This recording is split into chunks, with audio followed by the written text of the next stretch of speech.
নবীজিকে আল্লাহ ডেকে বলছেন ওয়ামা আরসালনাকা ইল্লা রাহমাতাল লিল আলামিন। ও নবীজি, আপনাকে আমি গোটা জগৎবাসীর জন্য রহমত স্বরূপ পাঠিয়ে দিয়েছি। যদি বলেন সুবহানাল্লাহ। আমাদের পরম সৌভাগ্য, আমরা বিনা দরখাস্তে শেষ জামানার বিশ্বনবী মুহাম্মদ রাসূলুল্লাহ সাল্লাল্লাহু আলাইহি ওয়াসাল্লামের উম্মত হতে পেরেছি। এই জন্য আমরা আল্লাহর কাছে কোনো অ্যাপ্লিকেশন করিনি, কোনো দরখাস্ত করিনি।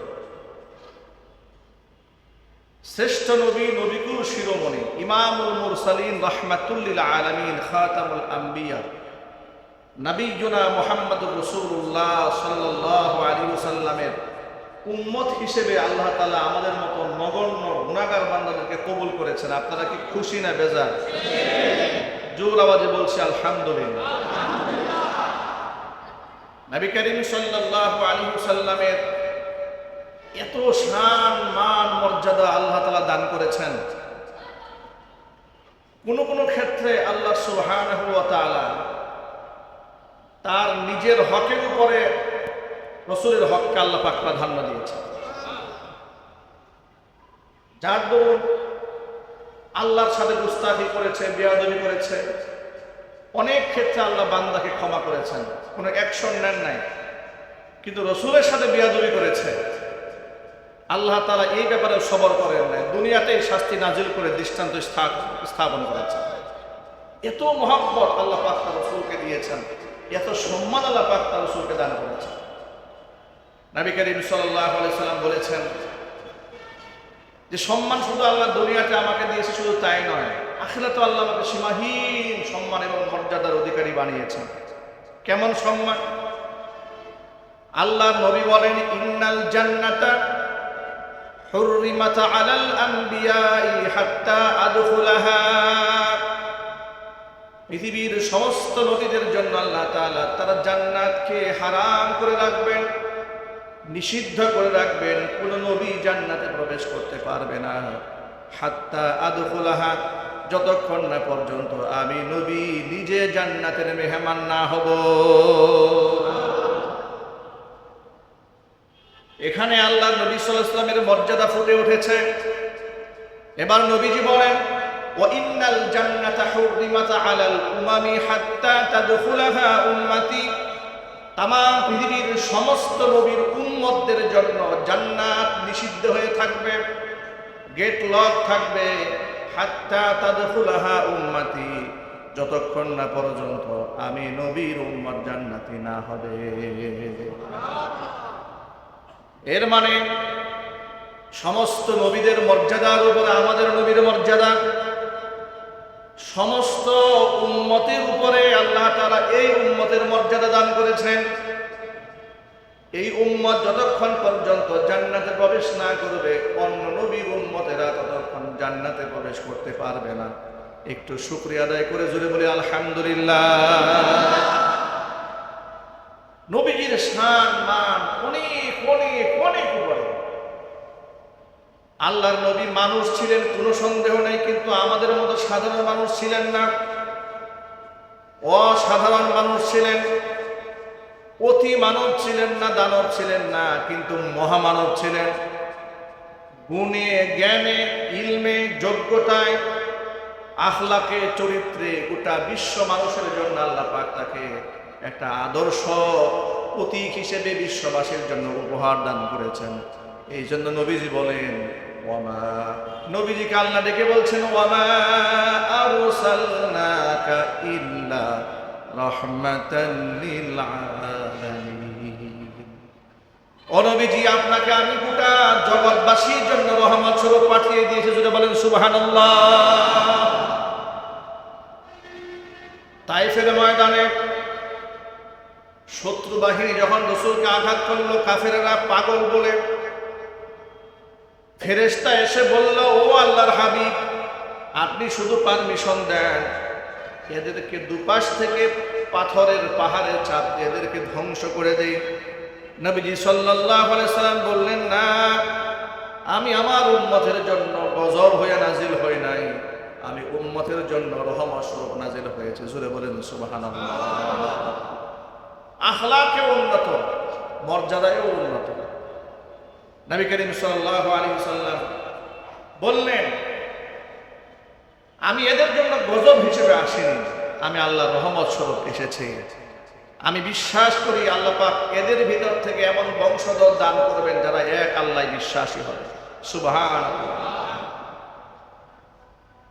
দুনিয়াতে রাসূলের সম্মান আল্লাহ তাআলা এতটা বৃদ্ধি করে দিয়েছিলেন, 40 বছর তো মুশরিক সমাজের মধ্যে রাসূল বেড়ে উঠেছেন।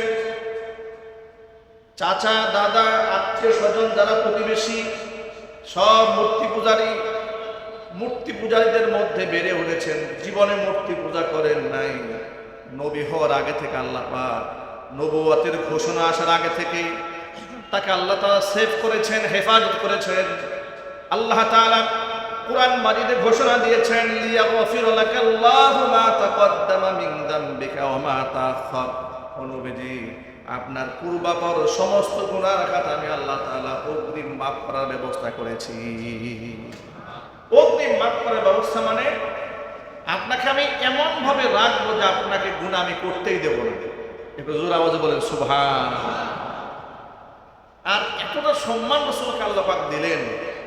আল্লাহ পাক বলেন, ওয়ারাফা'না লাকা যিকরাক, আপনার নামের উচ্চারণটাকে আমি সবার ঊর্ধ্বে উঠায় দিলাম। লোকেরা তো আপনার নামকে মিটিয়ে দিতে চায়, ওরা মিটাতে পারবে না। আমি আলহামদুলিল্লাহ নাহমাদুহু ওয়া নাস্তাঈনুহু ওয়া নাস্তাগফিরুহু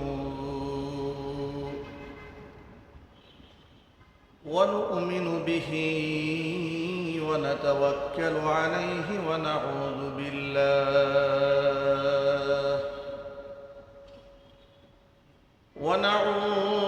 বিল্লাহি মিন شرور أنفسنا ومن سيئات أعمالنا من يهده الله فلا مضل له ومن يضلله فلا هادي له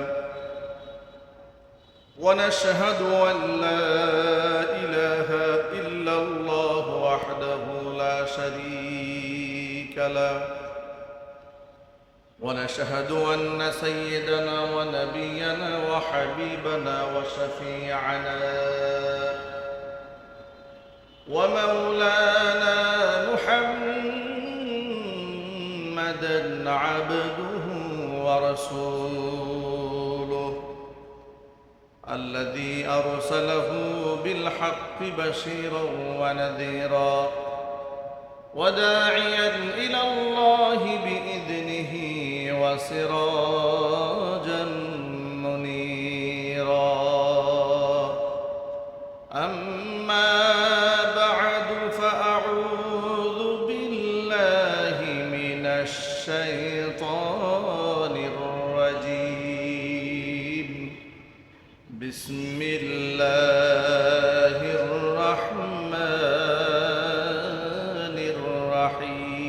الرحيم إن الله وملائكته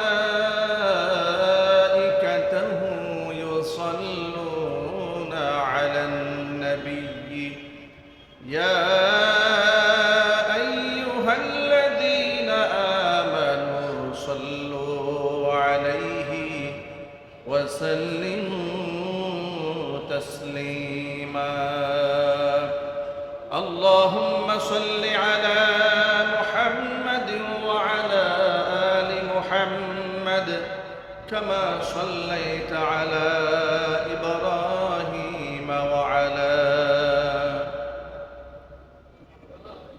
إنك حميد مجيد اللهم بارك على محمد وعلى آل محمد كما باركت على إبراهيم وعلى آل إبراهيم إنك حميد مجيد মহান আল্লাহ রব্বুল আলামিনের দরবারে আলিশান লাখ কোটি শুকরিয়া আদায় করছি যে মহান আল্লাহ পাক তার মহান হুকুম জুমার নামাজ আদায় করার লক্ষ্যে আমাদেরকে যথা সময়ে তার ঘরে উপস্থিত হওয়ার তৌফিক দান করেছেন, শুকরিয়া আদায় করছি। জবান ছেড়ে দিয়ে সকলে একযোগে বলছি আলহামদুলিল্লাহ। রব্বানা লাকাল হামদ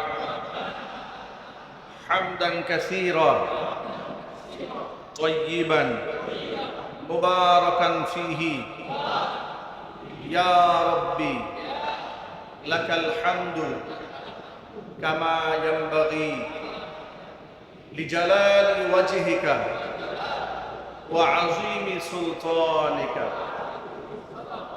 মহান আল্লাহ তাআলা আমাদের জুমার নামাজকে কবুল করুন।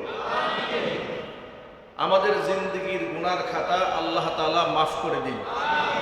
কাল হাসরের কঠিন ময়দানে আজকের এই ইবাদত আল্লাহ তাআলা আমাদের সকলের নাজাতের জারিয়া হিসেবে কবুল করুন। হাজী মোহর খানের কবরকে আল্লাহ বেহেশতের বাগান বানায় দেন। তার মারহুম আত্মীয় স্বজনের কবরে আযাব আল্লাহ মাফ করে দেন। যারা বেঁচে আছেন আল্লাহর ঘরের খেদমত বংশ পরম্পরায় কিয়ামত পর্যন্ত করার তৌফিক দান করেন। পত্র এলাকার সমস্ত মুর্দেগানের কবরে আযাব আল্লাহ তাআলা কিয়ামত পর্যন্ত বন্ধ করে দিন। বুটবাজারের সকল ব্যবসায়ীদেরকে আল্লাহ 5 ওয়াক্ত নামাজি হিসেবে কবুল করুন। আসমান জমিনের সমস্ত বালা মুসিবত থেকে তাদের ব্যবসা প্রতিষ্ঠানগুলোকে আল্লাহ হেফাজত করুন। সুন্নাহ মোতাবেক